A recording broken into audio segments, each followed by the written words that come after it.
Assalaamu calaykum. Israa'iil ayaa qorsheynaysa inay dhowr jeer weerarto Iiraan tan iyo bishii Oktoobar. Ilaa-wareedyo ayaa u sheegay warbaahinta caalamiga. Trump wuxuu ugu dambeyntii doorbiday diblomaasiyadda nukliyeerka ee Iiraan marka hore. Xitaa markii dambe wuxuu u diray kolera si uu u gaarsiiyo fariinta ah in Israa'iil ay u baahan tahay inay ka istaagto weerarka. Israa'iil waxay si dhab ah uga fikirtay inay weerarto barnaamijka nukliyeerka Iiraan dhowr jeer tan iyo Oktoobar 2024. Jerusalem Post ayaa shaaca ka qaaday Khamiistii kadib warbaahinta New York Times. Horaantii Khamiistii Times ayaa ka warantay rajada Israa'iil oo ah inay weerarto barnaamijka nukliyeerka Iiraan bishan May iyadoo taageero toos ah laga helayo Mareykanka. Si kastaba ha ahaatee, boostada ayaa fahamsan in isla markiiba kadib weerarkii Jamhuuriyadda Islaamiga ah ee ku dhowaad 200 gantaal balastig ah Israa'iil 1 Oktoobar, iyo kadib markii ciidamada gaarka ah ee Saltaa guusha ay ka gaareen xarunta qarsoodiga ah ee dhulka hoostiisa ah ee ku taalla Suuriya 8 Sebtembar, Yeruusalaam waxay si dhab ah u tixgelisay in ay ka baxdo barnaamijka nukliyeerka Teheraan waqtigaas.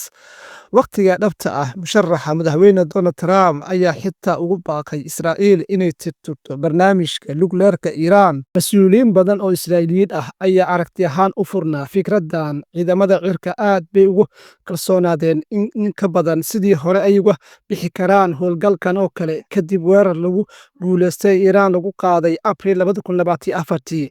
weeraro lagu guuleystay oo lagu qaaday Yemen, taas oo xitaa aad uga fog Israa'iil markii loo eego Jamhuuriyadda Islaamiga ee Iiraan. Laakiin saraakiisha sare Israa'iil diyaar uma ahayn inay fuliyaan howlgalkan oo kale. Ogaansho la'aan Mareykanka oo ay ku jirto ilaalinta Mareykanka ee la filayo xitaa ka weyn gantaalada balastiga ah ee hogaamiyaha ruuxiga ee Iiraan Ayatollah Cali Khamenei. Marka la eego diidmada maamulka Biden, Israa'iil waxay dooratay inay tirtirto difaaca hawada ee S-300 ee Iiraan iyo inta badan awoodaha wax soo saarka gantaalada balastigada ah. Howlgalka ciidamada cirka waxa uu ahaa mid si guul ah loo gaadhay, isla markaana gebi ahaanba meesha ka saartay difaacii hawada sare Iiraan, taas oo ay weheliso guul laga gaadhay howlgalka dhulka ee Suuriya si lama filaan ah. Qaar ka mid a saraakiisha sarsare ee Israa'iil waxa ay beddeleen fahamkooda ahaa in la baabi'iyo xarumaha nukliyeerka ee Iiraan marka laga eego xaaladda ugu fiicneed, balse